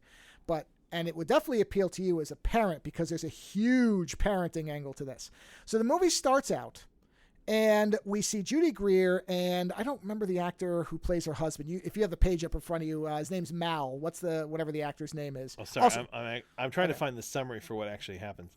Okay, so it's very straightforward. But so they starts out, and the two of them are discussing Eddie Gathegi, I think. Okay, well, however it's pronounced, that guy's great too. Everybody in this is really good, which is the 4 characters are, what is Judy Greer's character's name? Sophie, Mal, Jabir, and Riley. That's the 4 people you really pay attention to, care about throughout the movie. So it starts out with Mal and Sophie basically discussing what the most beautiful thing to them is. Now, because of our audio things, I'm going to boost the volume on this so that it's easier for Lando to hear, because this is significant. So I want to make sure that I'm going to try this and see if you can hear Joe is apologizing ahead of time for blowing out everybody's speakers. Actually not, because I normally have to amplify the SFX anyway, so this will just minimize my having to do that. So in a way, all of this helped me in one particular area. So this is their first discussion on what the most beautiful thing in the world is. So let me play this. You're overthinking it. Okay, fine. The Leonid meteor shower. What? That's oh not my a God. thing. Honey. What is it? Come on, look at this. Okay, well, first of all, it's your screensaver, which is offensive. But also that blur is the prettiest thing you've ever seen. It's the most beautiful thing. It's the second most beautiful thing that I've ever seen. Thank you. That's a little better. Okay, fine. What's yours? Oh, that's easy. Sunset over the Grand Canyon. I cannot believe I've never been there. It's the closest thing to heaven on earth. I'd like that. Right, so then we cut to, and the scene is lit in a very glowing and golden way, like they're clearly very in love and all the rest of it. Then it hard cuts to her waking up in bed alone, and suddenly the tint is all blue, and that's an immediate signal, as if, we wouldn't find out 2 seconds later, that he is now dead. And what you find out is that this is now, I believe it's 8 months after he was killed by a drunk driver. Drunk driver plowed into him, killed him, and has left Sophie and the daughter, Riley, on their own. And they are basically at the point of not even speaking, because I don't think it's the thing where the daughter is blaming her for the death of her father, but she and the father were very close. They are both very into science. That's why when she reacts to the meteor shower, she's like, what are you talking? Like, she has no interest in any of their scientific pursuits, and they are very much on the same page as far as nerds. They're basically nerds. They launch rockets together. They're into, they want to see the meteor shower, all this stuff. So the loss of the father basically has alienated the two of them. They still live together. I mean, she's not old enough that she could, if she was old enough to move out, she would have moved out, because they're basically almost not speaking. And so Judy Greer is a single mother now, she's suing the drunk driver. That's not going well because he's been convicted but not sentenced. She's trying to work this job where now her daughter is acting out in school, and they basically have suspended her. So they call her and say, you have to come pick her up. And the only person she can call is Jabir, who we find out is the best friend of her husband, and friends with her too. And he was one of the two people involved in this machine, which we don't know yet. But basically, she calls him. He's like an Uber driver, a Lyft driver, something like that. And, she has to call him. And he's like, okay, let me drop this fare off and I'll pick her up. And she's like, I'm very sorry. I just can't get off work, and I have to go to court. And the court thing is for the drunk driver, who walks out. And the drunk driver, it's important because there's a lot of stuff that comes up around the drunk driver. The drunk driver, when he walks out of the courtroom, does not appear to show any remorse. And the thing is, initially, I was like, okay, so I'm supposed to hate this guy. But then I thought about the fact, and this is a bit of a tangent, that in this country, he was no doubt told by his lawyer, you are not to apologize, look at her, anything, because that implies guilt. Because you are not allowed to be a human being with things like this, or suddenly in the legal system, you are now at fault. So I immediately then thought, no, maybe it's not that he's really a bad person. Maybe this is what his lawyer told him to do. But regardless, we're seeing everything from Judy Greer's from Sophie's point of view. And she's obviously having an extremely hard time. And so then that night, she basically has a birthday party for Riley, the daughter. And the daughter is basically completely uninterested and doesn't want any part of it. And that's because what we later find out, but we don't know yet, is that the plan was for them all to go for her birthday and watch the Leonid meteor shower with the father. And Judy Greer has completely forgotten this. And so she realizes it kind of as everything is imploding, and she has a bit of a breakdown. And then she meets up with Jabir to talk to him about it. And just make sure you're still hearing me, right? I can still hear you. Just making sure. Just making sure that you didn't have... By all means, check in. Okay, yes. Well, because I know I vanished from you, so just check. No, by all means, I'm still present. And you heard the last clip, and you were able to understand it. Yes. Okay, so the higher volume is good. All right. So now I will play the discussion between Sophie and Jabir right after the birthday party has essentially collapsed. Stop being so hard on yourself. Your birthday, and I fucked it up. And we all make mistakes. Sometimes I get so mad, I just want to strangle the man that did this to us. Darby Brinkley.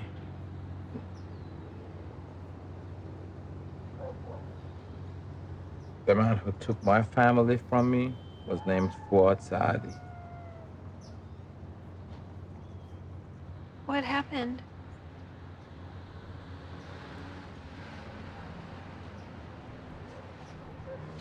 This man, Saadi, was a rival of my father's. He reported my family as the enemies of the government, and it didn't matter that it was bullshit or lie. You know, the guard took my family anyway. And I was lucky. If I wasn't at school, I would have been taken too. Oh my God. I'm so sorry. Mal never told me.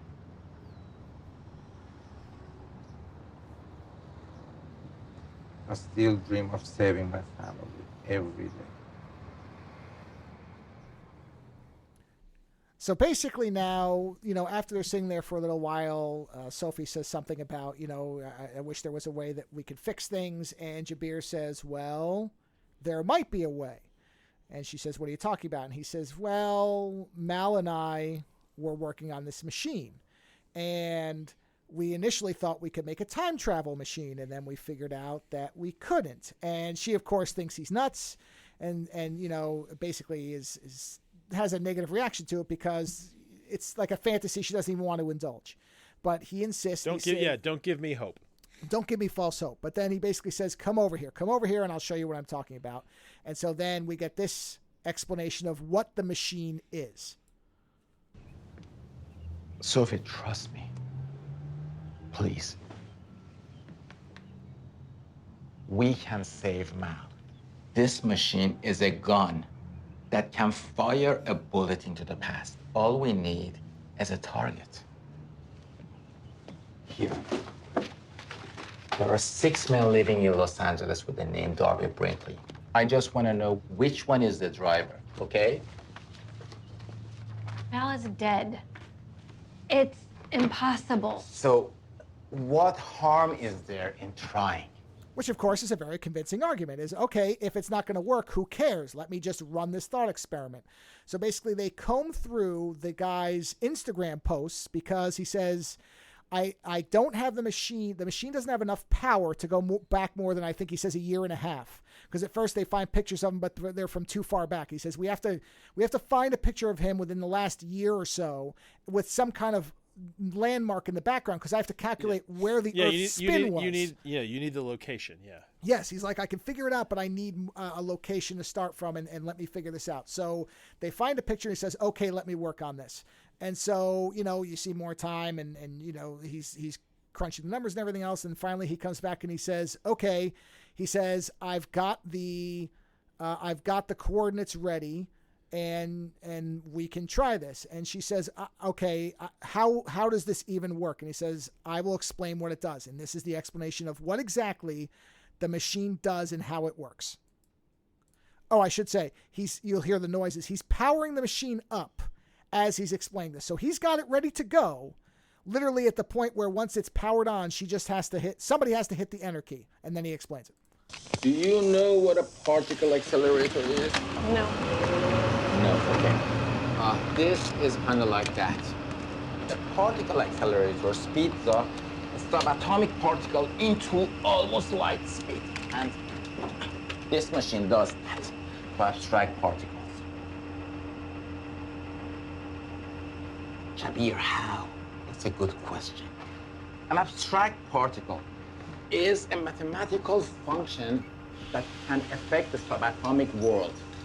This machine sends an abstract particle into a specific point of space-time, okay? And that particle causes a series of quantum reactions resulting in a burst of energy. And if that burst of energy is in a person's head, kill them. So the machine powers up, and he says, I know where this guy is, and we can kill him. And he says, if we do that, then everything will, then Mal won't be dead, but things will be different, because he says, you and I are in this room. So our memories will stay the way they are because we're here when we do this. We're not outside. They're in the pinnacle of the event. Exactly. He's like the epicenter or whatever they call it. Yeah. So he says, but this is the important part. He says, I have to tell you, there is no undo button if you do this. You will kill this man. We're talking about killing a person, and it will change things.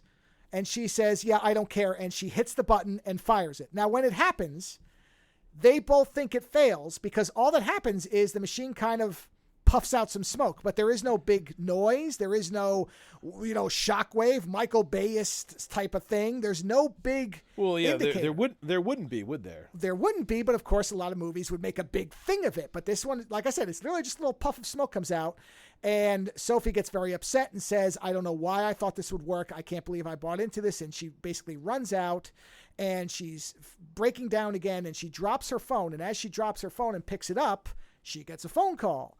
And gee whiz, guess who's calling her? It's her husband, who is now alive, and the accident never happened. And she goes and meets him, and he's alive. Now, the only thing I don't know is his left arm doesn't work. And I don't know if that was in the very, very beginning scene. I don't remember whether I noticed his arm or not, but I seem to think that his arm was working. So there is that difference, I think. But they never really, they tell the story of it, but it doesn't seem to be a major story point. But he does talk about an accident. So it's almost as if he did still have an accident, but it wasn't fatal, and it wasn't with that guy. Fatal, yeah. Right.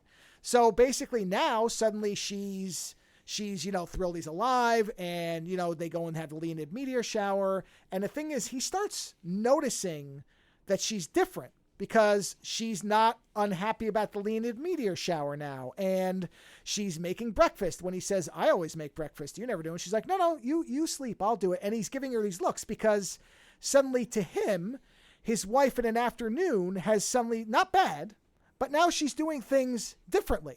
So you can tell that he's not really suspicious that something's wrong. He's concerned. He's not sure why suddenly certain behaviors have changed, even if they are for the better. So he's noticing things, but, he asks her a couple times, like, what's going on with you? And she's like, I'm just happy that we're all together. And he just kind of accepts that because, whatever. And of course, we know that it's because she's been alone for 8 months without this person that she loves and has been like falling apart. So of course, at this point, any of even the small things she might have been irritated about or whatever, that's all out the window. It's all gone because things are back the way that they were. And so things are going along. Everything's fine. And then there's a point where he comes in and he says, listen, I have to talk to you about something. And she's like, what? And he says, all right, it's about me and Jabir. Sit down and let me explain it to you. And of course, we know what's coming, but he doesn't know that she knows about the machine. And so this is the conversation they have. So Jabir hasn't told him already? No, Jabir didn't say anything. The two of them basically have agreed to that they're not going to say anything unless it comes up. And so, no, he has basically held his tongue, hasn't said a word. And Sophie and Jabir have just kept their mouths quiet. That's nuts. Okay. It's nuts, but the reaction from him might not be what you expect. So let me play this where basically he thinks he's revealing something and then gets something revealed to him. Okay, so about 3 years ago, Jabir approached me for an idea for a time machine. I know it sounds stupid as fuck. Oh, I'm listening. Okay, well, it just made me feel so alive. Just the idea. So we started building it. And the more that we started working on it, the more we realized that this thing would actually never be a time machine. But it could be something. Why are you telling me this?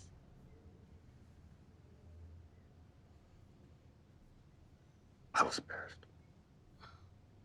I've been working on this thing for 3 years. And you've just been so nice to me, and I just think that there should be no secrets between us. I know about the machine. Why would Jabir tell you about the machine? Why would he say something to you? Because he wanted to help me. Help you how?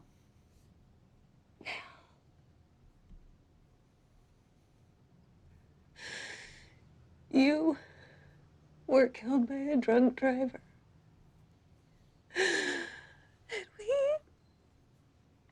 And we killed him.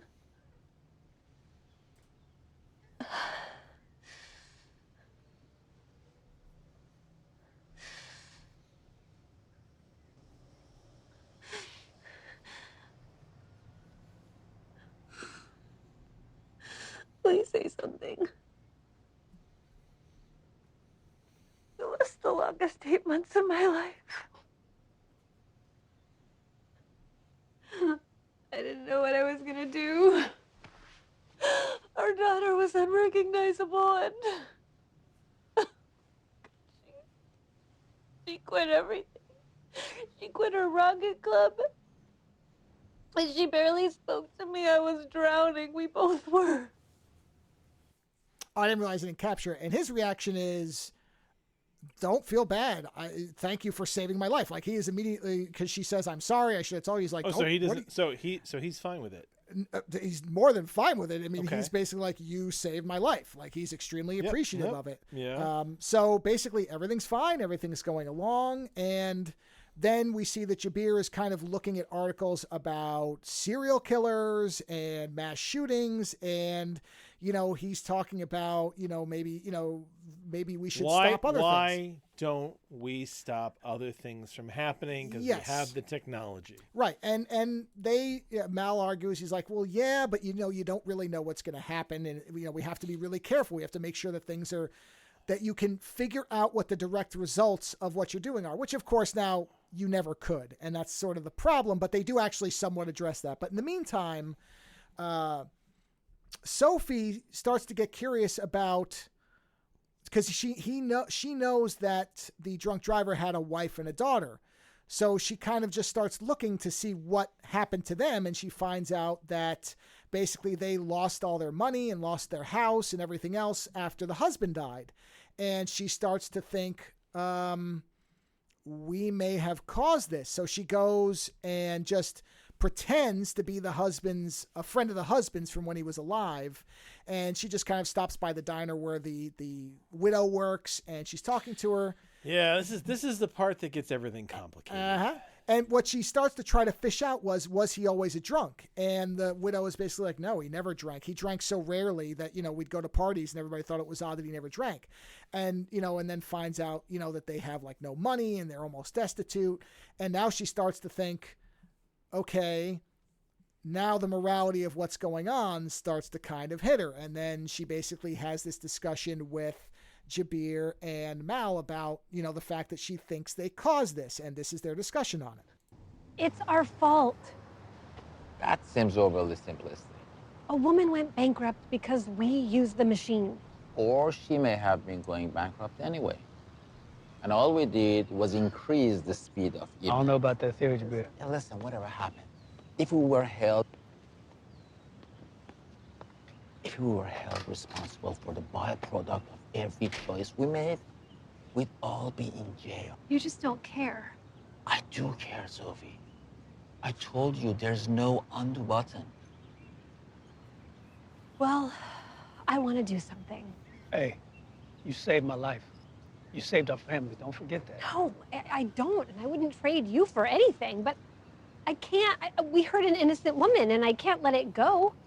So now we're in the morality. This is the morality thing where they're going back and forth. And the thing is, so, okay, you and I, really quickly, the way I look at this, right, is that, like the scientist, like Jabir said, you cannot be held responsible for every decision that you make, right? Because I'll give you a counter example, right? let's say it's not time travel. Let's say you see somebody about to push your spouse into the Grand Canyon by accident. They trip, right? They trip and they fall and they push your spouse into the Grand Canyon where they die, right? But you can go back in time 3 seconds and you can stop this by pushing the person into the Grand Canyon instead of them pushing your spouse, right? Are you going to feel bad about that? No, of course not. But there is a complicating factor here, which might appeal more towards your situation than mine. As it goes on, what you realize is the reason that this is hitting Sophie the way it is because now she has done to these people what was done to her. But the difference is that she is the drunk driver. That might have been a one-time mistake, right? He may not have realized, which doesn't excuse it, certainly. But now she is, and knows she is, responsible for widowing a mother and daughter who are very similar. They're not as estranged because she invites them over to dinner, which Jabir and Mal are not happy about. But she's like, no, I have to know what's going on with them. I have to try to do something. Yeah, and I guess my brain is like, you're not going to tell her because she'll think you're crazy. And what is she going to go to the cops and say they killed my husband through time? Sure, of course. But I guess this is where it starts to break down. But now these people are in the exact situation she was in. So she understands the pain of person got taken away. Because basically what happened to him is they think it's a stroke. That's what they said happened to him. So I'm just so curious. What is the end goal of this now? So once they get to know them, and amazingly, the daughters become very close. The two daughters, after they have dinner, they're hanging out. They get together. The daughter, it's revealed, has MS. And part of the reason that they have no money is because the daughter needs treatments and they've blown all their savings on trying to keep the MS from getting worse and treating it. So now they've added another thing, another morality to this is now they've doomed the daughter because there is no real income and they basically have no money left. So now what Mal and Jabir start doing is Mal and he have this discussion about, you know, what they can do to try to help and you know, the idea of using the machine for other things. And Mal finds out that the reason that they're bankrupt is because the wife used to have a very successful bakery, and then she basically got wrapped up in a Ponzi scheme with a Bernie Madoff type of person who took all their money and there was no actual investment. And that was part of the reason that, and then combined with the death of the father, that's why they have no money. And so Mal says... So here's my question. Here's a question for you. So I'm going to ask you if they're listening to this. So do they change something before they killed the guy so that the guy is not in that spot anymore, thus bringing him back and making it so they have money? No. Here's the discussion of what Mal proposes they do. Kara used to be a baker. 13 years ago, she owned a very successful cafe until she got her money tied up with this guy. He's considered to be Arizona's Bernie Madoff. You want to use the machine again? This guy is a convicted embezzler.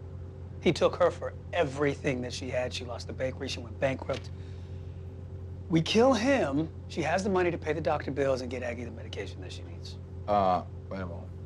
We're killing someone for stealing?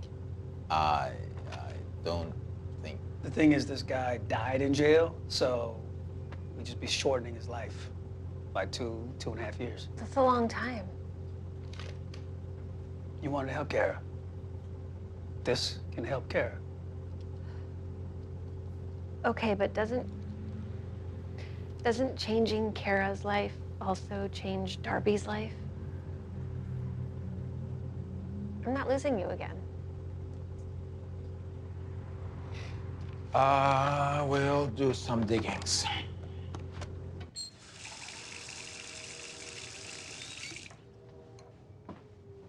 Okay, I don't think it would be a problem. Darby has worked at area since he was 22. I don't know. Honestly, it might not even be possible. We still have to figure out a way to extend the machine's range. There's a plasma idea. Our upper limit is 5 years. That maybe doubles it. It's No, not it's enough. actually it's 8 years the range. Actually, it's 5 years. No, I can assure you, the engine can affect 8 years in the past. You can assure us how? Do you remember the Mirror Hill shooting? No? That's because I shot it. You used the machine without us? And saved 26 children. That's not the point. We are considering killing a person That for is the stealing. point. I stopped a mass shooting. Considering, not actually killing. Beer, we are partners, right? You didn't think for 1 second to consult with me about these kinds of decisions? No, brother. You know I've always been honest about my intentions. You used the machine behind our back how many times? Only once. How many times? Come on, I'm telling you, only one time. Really? Yes. I wish I could believe that. Listen, I cannot save my family. No matter how powerful make this machine, I cannot get them back, okay? You made the machine to save your family. Yes, but if I save them, everything resets. Everything resets. Everything he's done is undone. If he saves his family, he doesn't move to America. We don't build the machine. You don't use it to kill Darby. And you're dead. Possibly.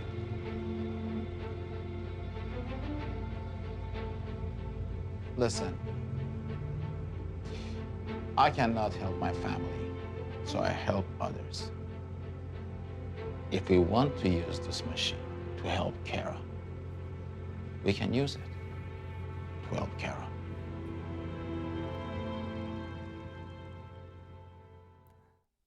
So they end up going back and forth for a while, and ultimately they decide to use the machine because they are at a bowling alley. Sophie, Riley, the daughter, and Aggie, the daughter of the widow, are there, and she has a seizure and has to go into emergency surgery because she has some kind of attack due to the MS. And that's kind of the final straw of, okay, we're going to use it. You know, even if there's a risk, we'll use it anyway. And they use it. And the thing is, of course, there's no big shift. There's no big thing that happens. So they don't really know what's changed. Yeah, they don't know what they've done. Yeah. They go out and they have to go over to where they're shooting off rockets with the daughter.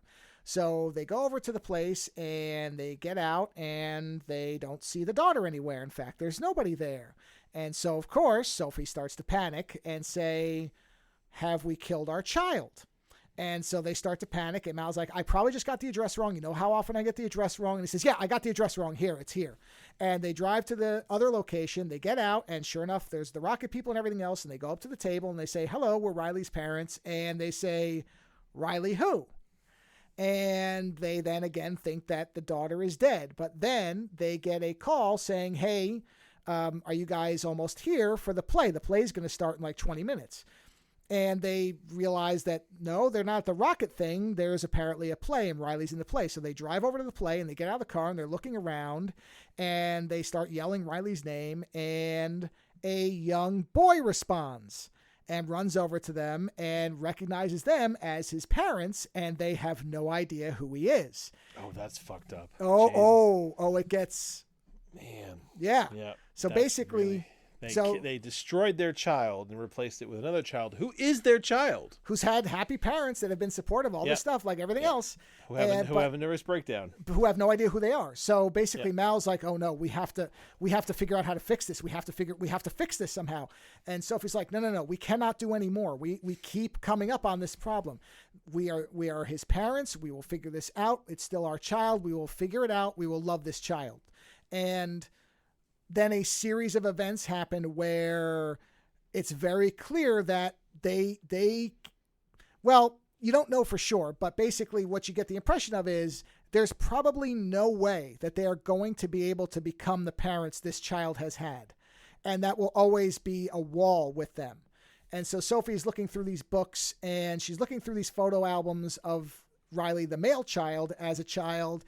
And my read of it, and you would maybe have a different read, but my thing was she's trying to force herself to connect to this child by going through the child's life, even if it's through photographs, to try to recreate all the attachment she has to her actual child, the female child, because they are this child's parents, and they did this. They made this happen.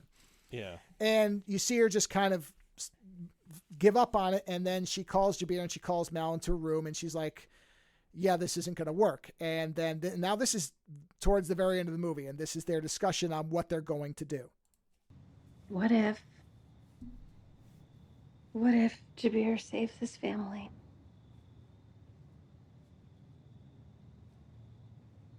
You're joking, right? I was wrong. Before, we're not his parents. His parents are the ones that took him to plays. They played with him and they laughed with him, and his parents held him when he cried and they nursed him when he was sick. We are imposters, and we will only ever disappoint him. There's got to be another way. Mal could die. I know that.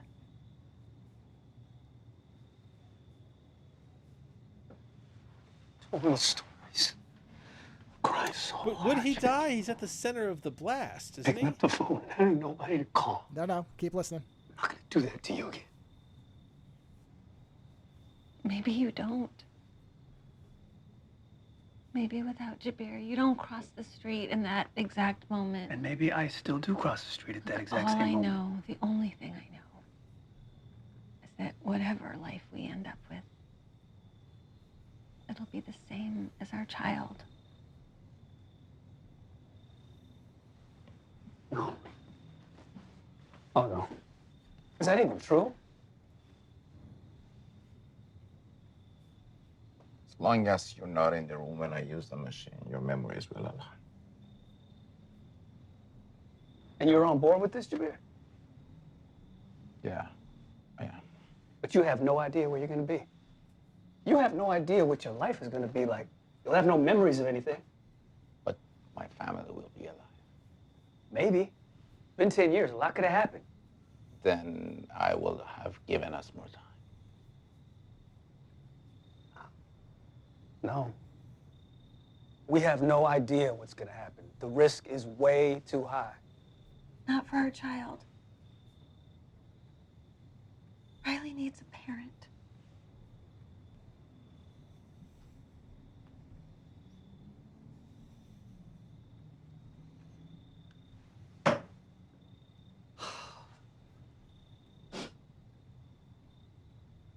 Okay.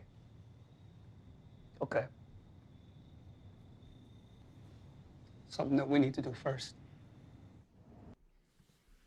And so they go get into a car and they drive out to the Grand Canyon to see the Grand Canyon, which of course is what they were talking about at the beginning of the movie, because she thinks it's the most beautiful thing and he's never seen it. And so that's Can the I last... ask you a question? Yeah, out of go ahead. curiosity, just Yeah. because in the realm of the logic of this movie. Sure. If she were to get pregnant by him and then go and turn the machine on and be at the epicenter of the change, would she become unpregnantized?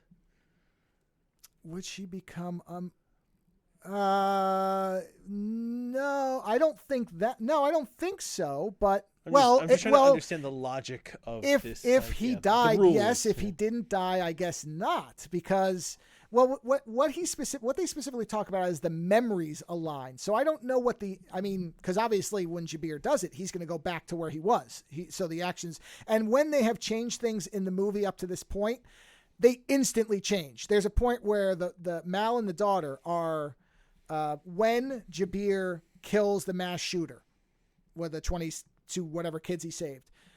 Mal and they show him in the room about to do it, and they show Jabir, Mal and the daughter are walking down the street, and they stop at a street vendor and they're looking at shirts, and they start to walk again, and the daughter notices something and looks at her dad and says, "Dad, look." And you see Jabir hit the button, and when they turn around, there's nothing there. And then they just keep walking.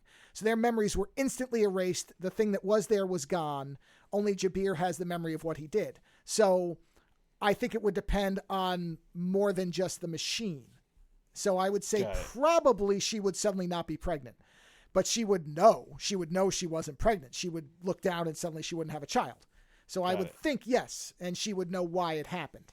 So in essence, it would be an instantaneous abortion, I guess, or miscarriage, however you want to. So yeah, I think that's what would happen. But in any event, they go to the Grand Canyon, they come back, and Jabir meets up with them and he says, okay, you're sure you want to do this? Because neither of you can make this decision. I have to press the button. I need to know that both of you agree and that this is what you want to do. And they both say yes. And they both say goodbye to him. And they start to walk down the street and they're talking. And essentially they're, she's saying to him, I don't know what's going to happen. I don't know when this is going to happen.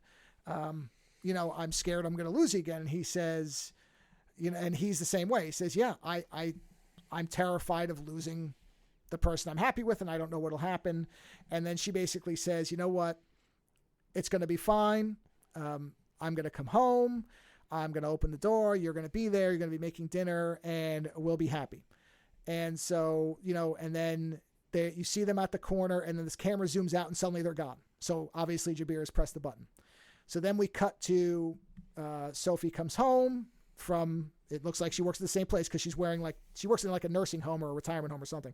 So she's got the same, the nurse clothes on. She gets out the car. She goes up to the door, unlocks the door, and then we cut to inside looking at her coming through the door. She opens the door, looks inside, smiles, and then the camera cuts to white.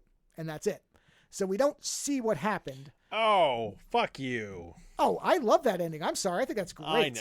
Oh, I know, but it's the whole... But she smiled. So to me, that means... What do you think happened? Well, yeah. I think everything went back to the way she thought it would, because the smile gives it away. If she just got up to the door... Here's the thing. For all you know, she still has the boy. She just can't remember the fact that she ever had the girl. So what?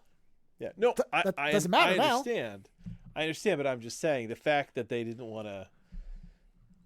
No, I think that's good. That to me is just as bad as the Inception ending. Oh no! I completely disagree. No. Either way, no, because you know what? You don't know if it's a dream or not. He gets to see his kids. He's happy, but is it a dream or is it not a dream? Well, she smiles at something in the door. For all you know, she's smiling at a dog. She has no husband, no kid, never did. She just got a dog, or she's smiling because her Netflix came in. Yeah, I don't think so. I mean, if you want to interpret it that way, you can, but I don't think. No, but that's what I mean. Is that you're implying a happy ending. Yes, because that's what the movie has led me to think. Okay. That to me is what the movie points at. The movie you're describing so far does not portray a movie that I trust to give a happy ending. Well, hey, maybe it doesn't. I don't know. You can see whatever you want in it too. That's the beauty. You know what? Hold on. I'm really curious now. Yeah. If the director says what it says about the ending. Sure. What was it called again? It was Aporia. There it was. Aporia movie. I am just curious because sometimes they do that where they're like, "Well, my original idea was that they all die," or something like that. Oh yeah, here's Aporia ending explained. Let's see. Okay, this is somebody's opinion though. Yeah, no. Yeah, I was wondering if the director said something. Does anybody say? No, it's written and directed by the same guy too. Yeah. Oh, filmmaker. Okay, hold on. Filmmaker talks about it. Let's see what he says. Does he say anything about the ending? Really came about with the experience becoming a parent. So yeah, I think you would get more out of this than I would in a lot of ways. Because obviously I skipped over a lot of things with the kids, and there is a lot in there. Okay, how did you go about establishing rules? Okay, we don't care about that. I mean, we do, but everybody is actually extraordinarily good in this movie too. I should point that out. They are excellent. Let's see. Do they talk about the ending? Okay. Yeah, I can't find anything. Hold on. Wait. Here we go. Let's see. How many different iterations of the ending in particular did you go through in putting this together? Director, quote, "Well, I have about 20 different takes for walking through the door, but I always wanted it to end on a moment where there wasn't a clear answer on the other side, because I don't think it matters what the answer is on the other side. I think what matters is how she's feeling at the moment where she's gone through the journey, and that she's willing to accept whatever is given to her." But hold on. Yeah. How is that not the Inception ending? It doesn't matter if it's a dream or not, because Cobb thinks he's been reunited with his children. No, well, that's where I differ with you. It matters to me as the viewer. It doesn't matter to him, but I don't care about him. I care about me as the viewer. But hold on. ending the same? No, because it's not a dream. So let me. Yeah, but you don't know if it's a dream. No, I do know it's not a dream because it's in reality. It is not a dream. No. But you don't know if Cobb is in a dream or not. He could be reality. Oh no, I agree. But the fact that I don't know is the thing that bothers me. I like to know some idea of where I am. So it doesn't matter if he's happy in a dream or not in a dream, or it doesn't matter if he's happy. What matters to you is whether he's in a dream or not. Yes, that's what matters to me as the viewer. And so because she is happy in whatever reality she is in, that is good enough for you.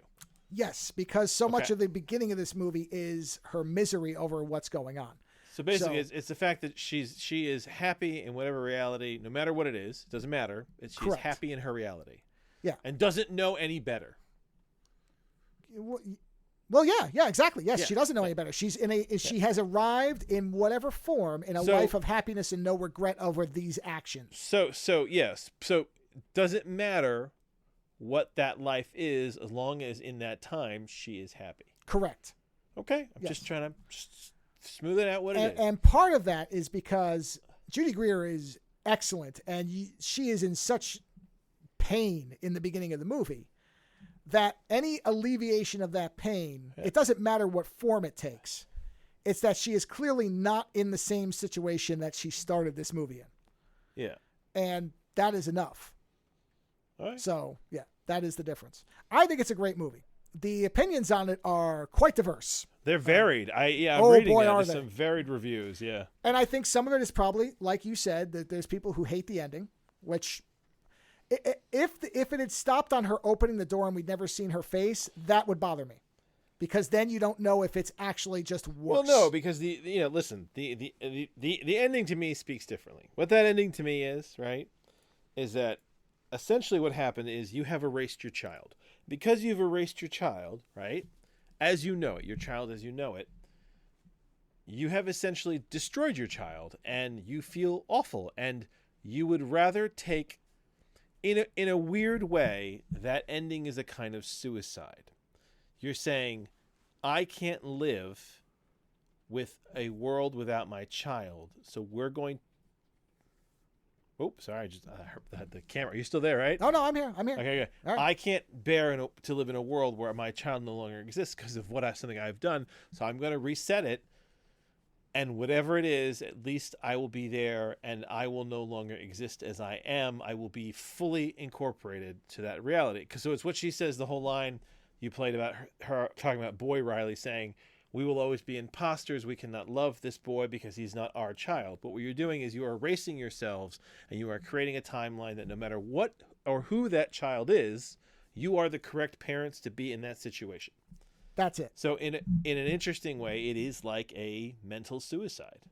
Oh, it absolutely is a destruction of all the lives involved. Except for the scientist guy. Well, yes and no. It's a destruction of all the time after the moment where his family was taken. So it is. But he saves them.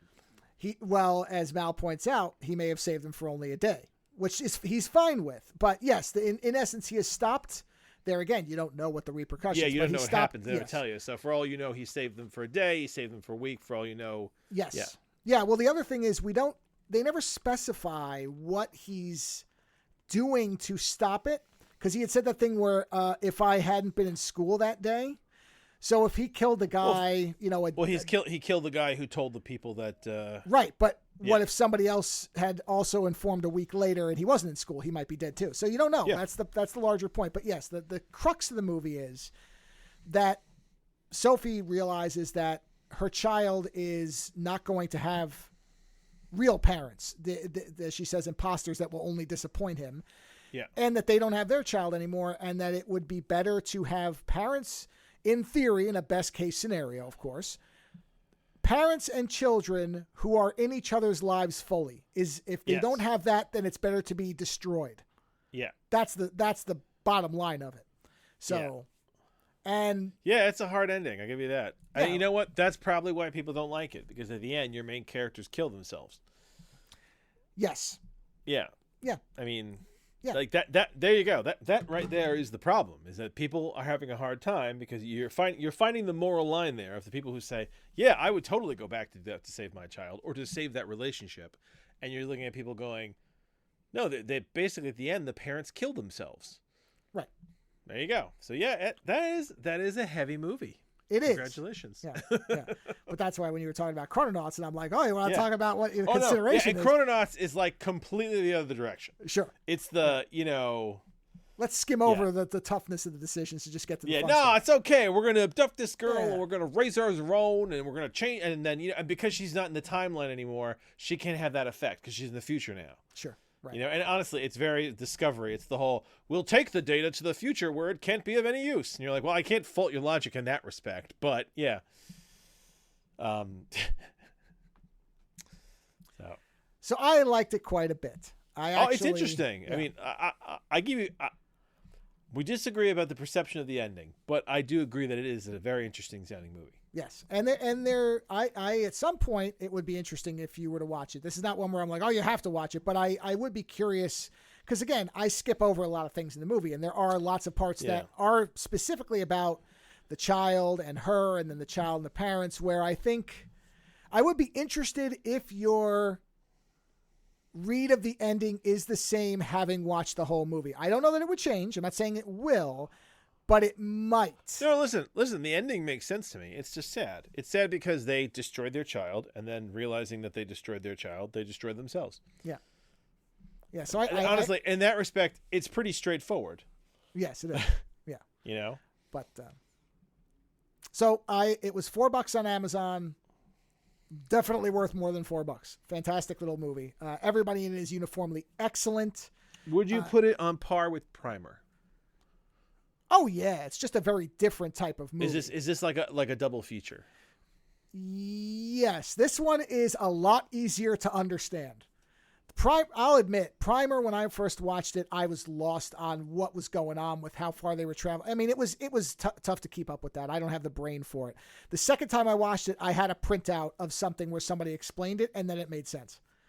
Like as how many, because they had to go back 6.5 minutes. And if you go back 6.5 minutes, and you have to make sure you're in the machine and out of the machine. It's like, oh, okay, this is much simpler. This is, where do you want me to shoot the particle bullet? Got it. He's dead. Now what changed? It's very easy to follow. This is far easier to follow. But yes, as in terms of the approach and the way that it's trying to be a grounded and realistic idea of what altering time is, yes, then it's a perfect double feature. But this is definitely an easy, let's put it this way. Yeah. I would never sit down and have my wife watch Primer. She would check out very quickly. Very quickly. Whereas this, I think she would really like this. Well, I think she would like it a lot. So, folks, let's all have a round of applause because whatever you're listening to will be what Joe painstakingly stitched back together. It won't be that hard. It won't be, assuming that everything recorded, which we seem to think it has, and assuming that there isn't a tremendous amount of glacial drift, which there might not be with this. We'll see. Because we never had choppiness. We just dropped out, which is actually better. Honestly, turbulence is worse for audio drift. It'll be interesting to see how much of the dead space you keep. Oh, I'll keep some. I'll cut it down, but I'll keep some. And we got, we're almost at an hour. So I really think that the last one. We're almost at an hour this time. But I mean, stable. There's been no choppiness. Yeah. There's been no, and I really think it's because I took my headphones off. I really do think it's the second time. So anyway, we'll see what happens. Well, thank you for bearing with all of this stuff, and hopefully we can. If I can get one thing figured out, which I'm just going to go to the Rogue Amoeba people and say, okay, here's what happened. Do you have any idea why you're not hearing the sound effects? And if they could come up with it, then I think we'll just stick with FaceTime, because honestly, that solved all the problems, which is baffling, but whatever, I don't care. So we'll see what we use on the next time, but yeah, whatever. It's amazing that this worked, so I'll take it. And on that note, thank you very much for bearing with all this, and we'll talk to you again next week. Enjoy your weekend. Hopefully your audio troubles, if you have any, are much easier than these. Have a good weekend, everybody. Talk to you next time. Visit OzoneNightmare.com to subscribe to new episodes, browse through our back catalog, or to find links to support the show. Follow @Ozone Nightmare on Twitter for the latest episode postings and other show information. If 280 characters just isn't enough, you can always email us, theozonenightmare@gmail.com. The opening theme for the show is provided by Heartbeat Hero. The closing theme is provided by Ogre. Please visit and support these artists using the links in the show notes for each episode.